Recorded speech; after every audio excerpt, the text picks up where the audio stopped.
Hi, everyone. I'm here today with a very important person in my life. This is Patrick Clifford.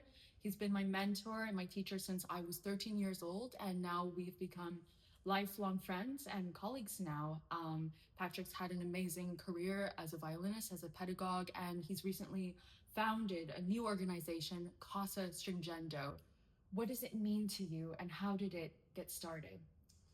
It's a great question. Casa Stringendo kind of just grew out of the things that I've done all my life.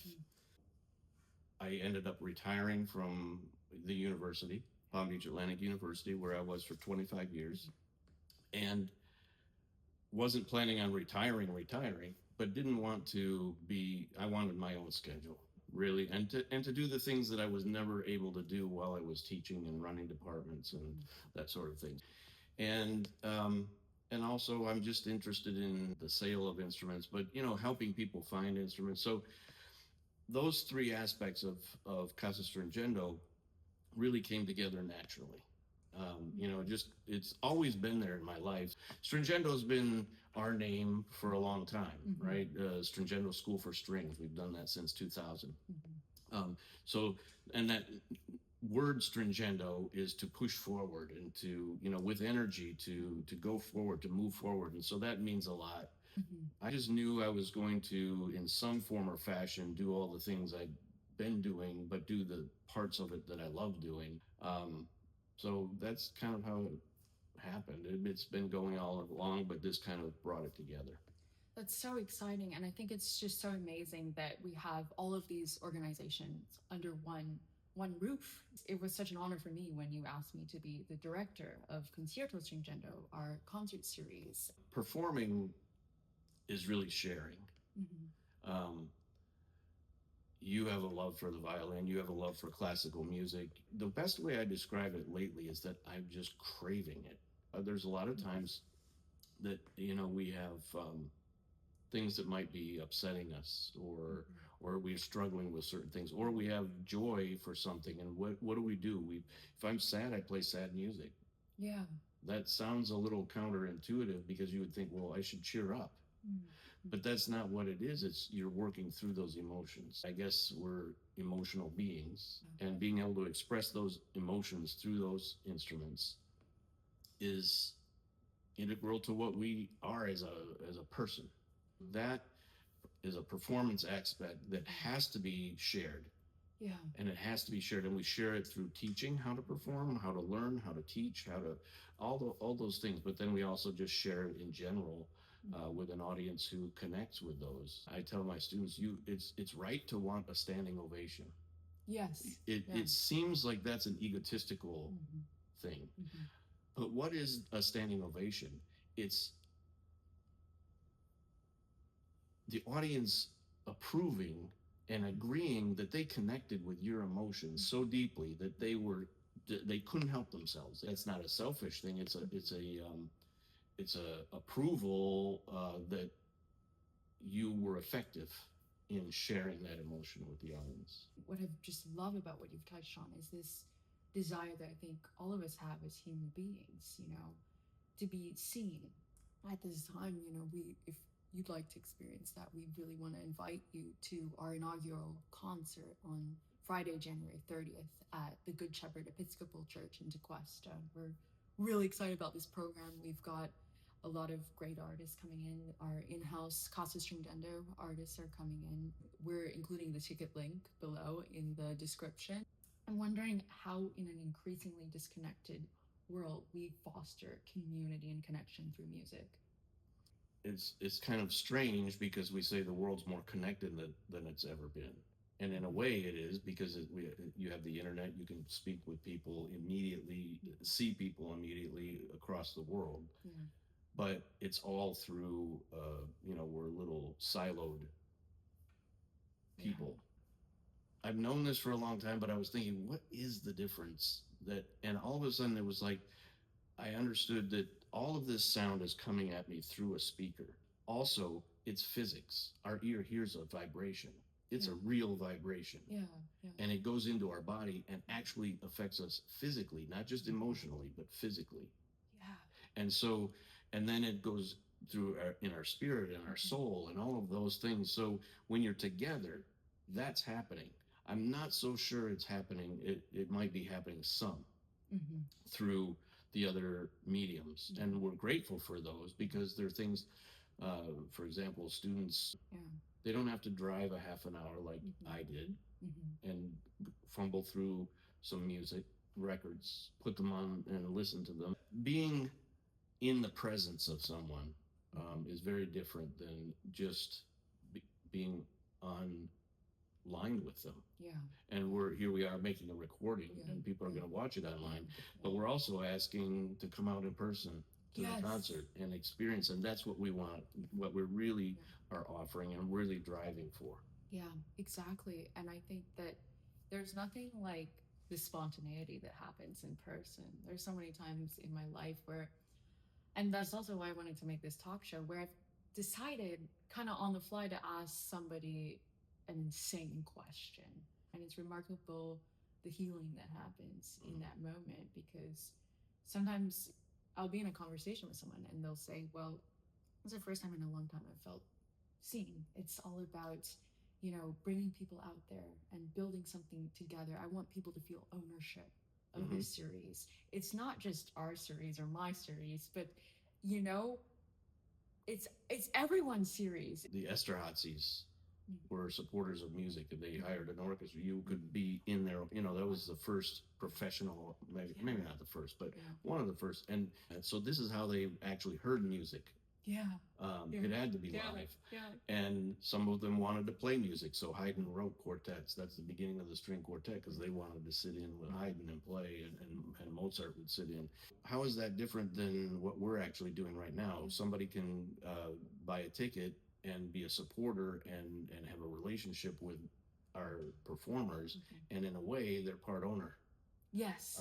They're an employer. Yes. They're part owner, but it's their music. They say, let's go hear our performers tonight and what they're going to play for us. So in a way, it's not that different than how it was maybe 200 years ago. What do you hope the audience feels during the performance? Those special concerts that happen where everything lines up, and the performer and the audience and the music and everything lines up. Those, we're always going hopeful for that kind of an experience. But the reason those are so special is because they don't happen all the time. But what I know that I always want to hear when I go to the concert is I want to hear the expression, the freedom of that person playing, what they say through it. And so I'm really always hopeful that whether I'm on stage doing that or I'm in the audience listening to someone do that, that we make that connection, that energy's there that gets us connected. It's obviously always rehearsed, but in the moment, it needs to be let go of and given away. And then also the energy and connection of what the composer had written. The composer wrote down some very specific things that we don't alter. And when they wrote those notes took you in a certain direction, general direction. We can take it in specific, emphasizing certain aspects about that direction that are very personal to us, our life experience. There's times when I'm playing a concert and I can tell something big is happening in the audience.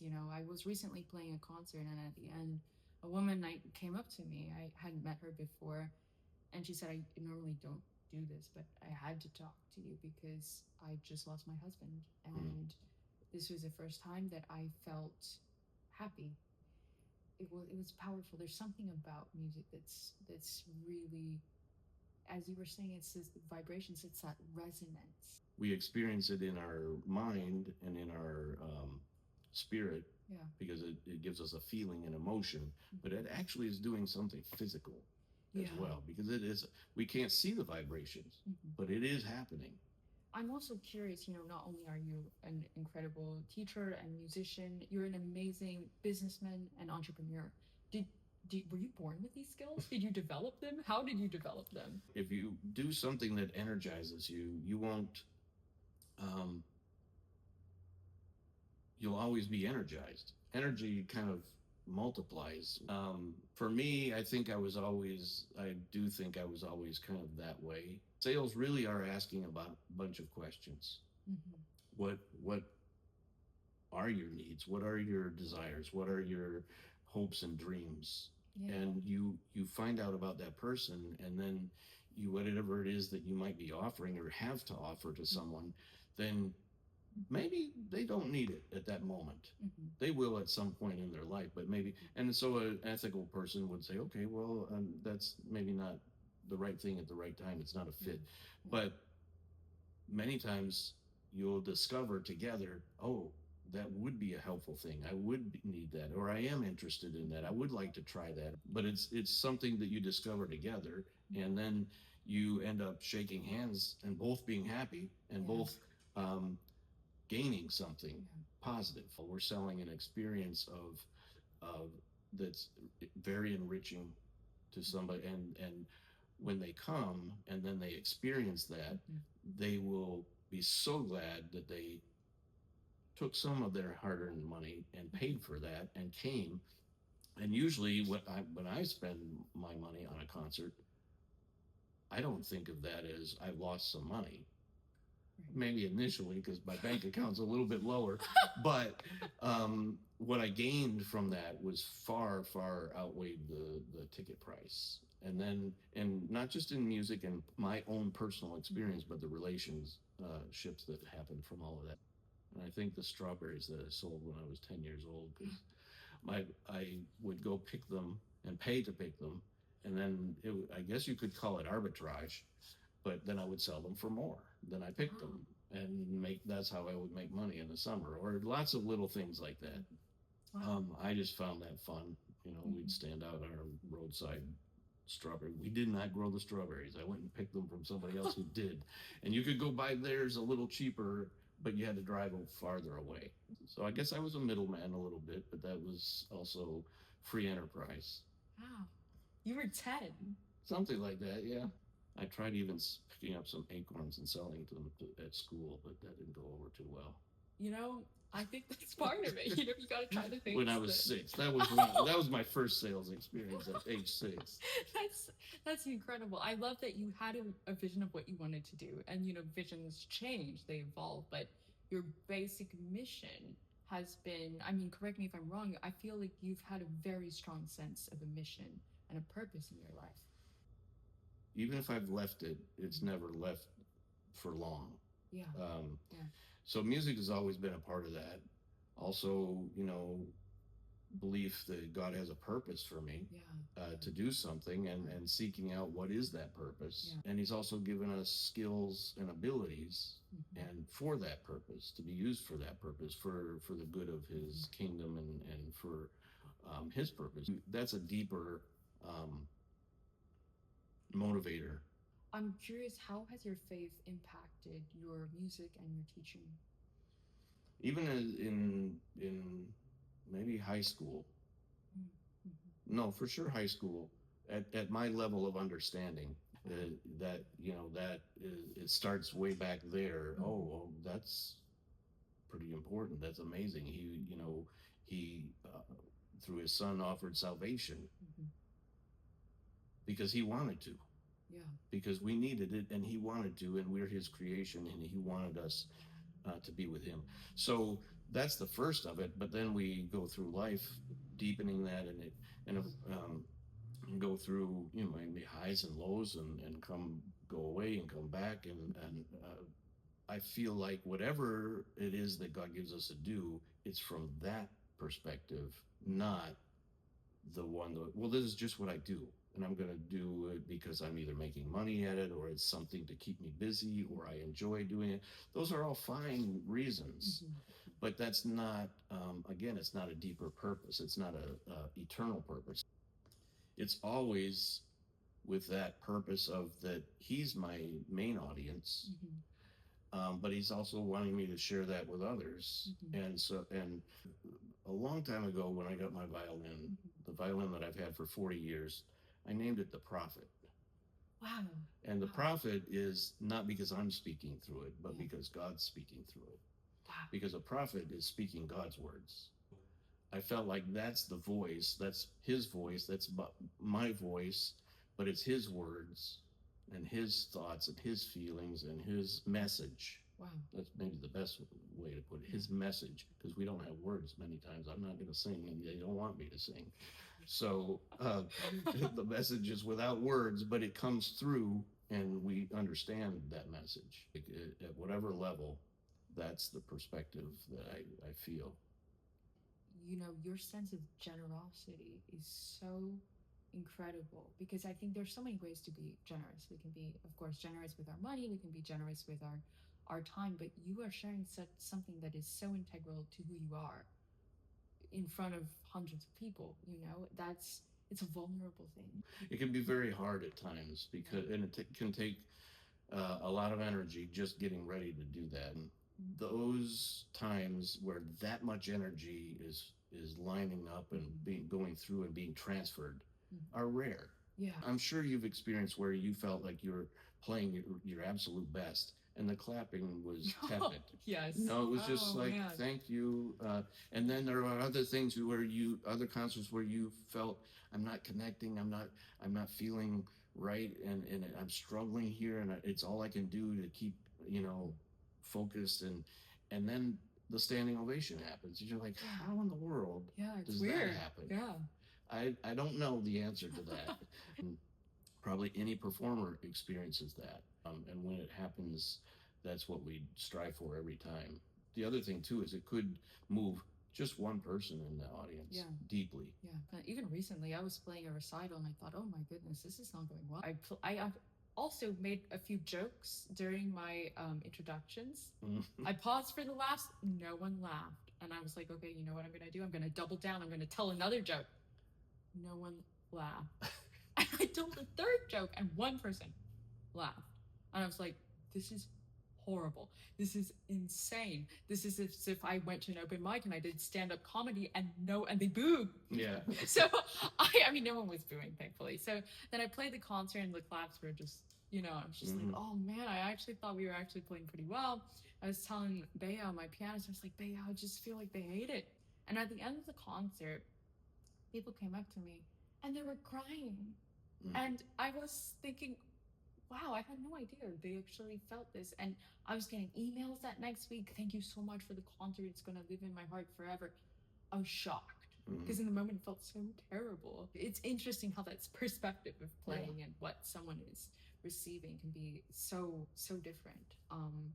And you've helped me through a lot of these tough spots in my life. We worked together for 5 years, 6 years. And I'm curious, what is the most unexpected lesson that you've learned through teaching? I remember helping friends since elementary school. If they were struggling studying or getting good grades or whatever it was, I felt that what could I do to help them? Because not that I was great at helping, it just I felt the urge to help them. Whatever student comes through the door has the potential to be a great violinist. From there, it's so personal. Each person's so different. You have to find out what motivates them. I've been caught off guard many times by a 5-year-old who said something that was like, how you don't have enough years to experience that and know that. Wow. But yet it's very clear that you somehow know that. Wow. Never be thinking because this is a little person here or this is a person who hasn't reached this level, whether it's an adult or a little person, but especially when it's a 5-year-old who is just learning Twinkle and they say something that you're like, I just learned something. And you would think, well, they don't have enough life experience to really understand what they just said, but it seems like they really do. In their spirit, they understand that and said something like that. I better just not think I'm all that and listen to these 5-year-olds, that it's almost you're teaching each other. Wow. They might be teaching you what they know and can do at the moment. Yeah. But you have to be learning that so that you can help them go to the next thing that they need to be able to do. I think that really sets you apart as a teacher. I keep going back to your generosity. It doesn't feel like generosity though, because you're getting more back than you're giving and you feel like, well, that's kind of selfish. But you're not doing that for that reason. But yet, I remember, when you came to camp the first time, and I remember our first lessons, and then I thought, she's getting in deep. She wants to really get it, and I don't think she understands what she's asking for. To me, that's what energizes me. That actually, you're giving me excitement and energy because that's what I love to do. Wow. So I remember what one year we started practicing every day 3 hours. Oh, right, that's right. We did. We used to practice So together. because that was what I felt like. Okay, how you practice is so essential. That's true for everybody. But you were at a point where, and you were diving in really deep, and you needed to really. That's what we need. But that was an opportunity for me to practice for 3 hours a day, which I didn't get very much. Wow. And so I thought, this is great. So that was, to me, was a gift because you ate it up. Yeah. It's pretty unheard of, for, to have that amount of time with your mentor. If you didn't ask for that, I would be like bored. Wow. So it wasn't like I was making a sacrifice kind of thing, because I had that same desire as a student, and thankfully my teachers, they gave to me that way too. So that's so I connected with that intensity. I remember you not going out to the beach or whatever when the camp would go, and no, I got to practice. And you would, except that I remembered when I went to Interlochen, they had a time called forced fun. Forced fun. If they didn't, that's a weird thing about the musicians, is that they would just go do what they love to do some more. You were intense that way, and sometimes needed some help having fun away from the violin, and always excited to be in the studio. And so that's a teacher's dream. Wow. I actually have a small surprise for you from that era. Okay. Actually, over here we have. Remember this little friend? I do. That's Tutter. I actually was gonna ask when I got here, where's Tutter? But I thought, no, I'm not gonna ask that. Look, he's happy.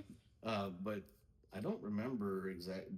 Tutter was your practice buddy, I think. Yeah, he was. He was. And kind of maybe helped you through a lot of situations. I think Tutter was the first time I actually encountered a being that was just as stressed out as me. I mean, look at those eyes. He's, and we'd commiserate. We would talk about, oh man, Mr. Clifford's making me play the Mendelssohn. I just memorized it, and that was such a fun time, I remember it was, I think week 4 of knowing you. You said you could perform the Mendelssohn for a closing concert. You did it, and you pulled it off, and that was I think one of the things that was unique about you. We would always come up to the challenge. Yeah. And that's actually impacted my life in an amazing way. I wouldn't be where I am today if you hadn't made me play the Mendelssohn. Because I was 13, I remember, and that taught me that if you're afraid of something, you do it anyway. And there are so many times in my life when I've been terrified. I've been so afraid. I feel fear daily, actually. And in those moments, instead of freezing, you just keep moving. You find a way. You try something. If it doesn't work, you try something else. And that's all these sort of connections have shaped the outcome. And I think we've been able to build something really beautiful together.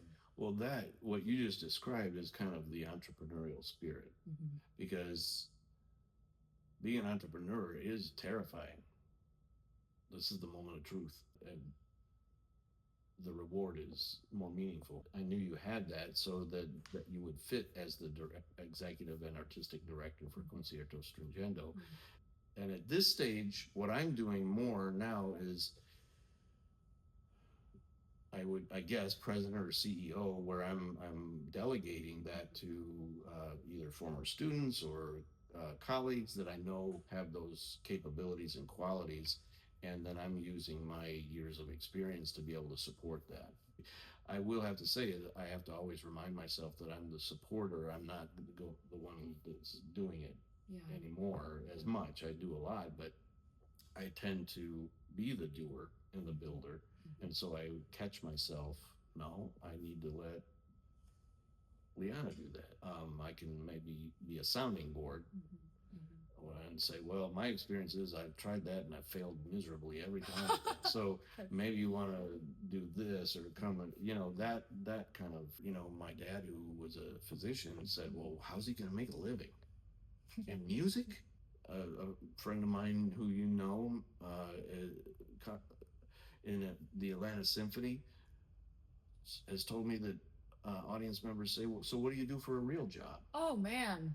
I mean, he's high up in a very successful orchestra, and they'll ask that question. And so that's just the general perception of, really, you can make a living doing music? Yeah. But, and we think of those general things of what we're going to do, get on the audition circuit, get on the competition circuit, or whatever. But really, so this is what I see as an opportunity for our core resident faculty and performers, artists, that we can do all that together in this area. And then we can connect with our audience. We can connect with the people in the area and build something that is theirs, but it also is an outlet for our expression. Coming back to that entrepreneurial spirit, you have that naturally, and that's why you're doing all the things you do. And you actually probably, I think, wow, she does way more than I could think of doing. So you've got a lot of stuff going on. And the fun thing that I see too is the younger generation who grew up with things that I didn't grow up with. You're not afraid of those things, and you know how to do them. And I think that's great, because right now I don't have that energy to learn all that. But I enjoy it, and I see that you guys are doing great with it, and I think, wow, that's fantastic. So, what are you most looking forward to performing on the program? Well, probably the piece that I suggested. Yes. Because I just enjoy it, and I was thinking about that piece in general. It's an adagio and fugue written by Mozart, which is obviously classical period. I've listened to some recordings where it was almost played in a Baroque manner. Yeah. Because obviously early Mozart would have been maybe closer to Baroque than late Mozart. But I didn't expect it that way. Bach wrote adagio and fugues. Right. Mozart wrote adagio.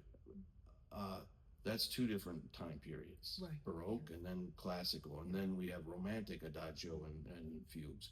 And so those forms continue through different periods. But I thought to myself, the adagio and the fugue always feels like it fits in any period, and you couldn't tell if you were just listening and didn't know the composer, you might not necessarily be able to tell what period it was written in. It has an intensity to it, and an urgency to it. That's what I feel in this music. And so I just connect with that, and I like the notes that in the order that Mozart chose. So I'm looking forward to finding our version of it.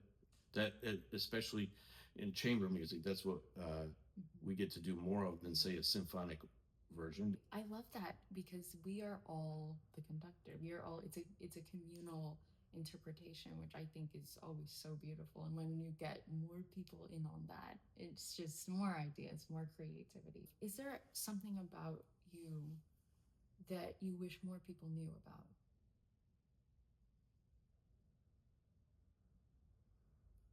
I don't know. I honestly don't know, because I don't know what they think they know or what they don't know about me, other than the things that you've said, that you've experienced from me. I would hope they would find me generous, and because I actually do feel like that. I want to give. I do have that desire. That I just do that through music primarily. If I'm, they don't know I'm a violinist, I guess I would hope that they would, or a musician / violinist, that they would, come to a concert.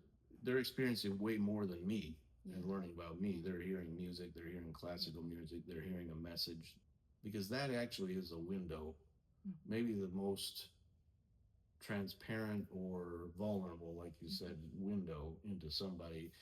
I remember when I learned vibrato. I wanted to learn vibrato so badly, and then I did, and I was afraid to share it because I thought that's just too personal.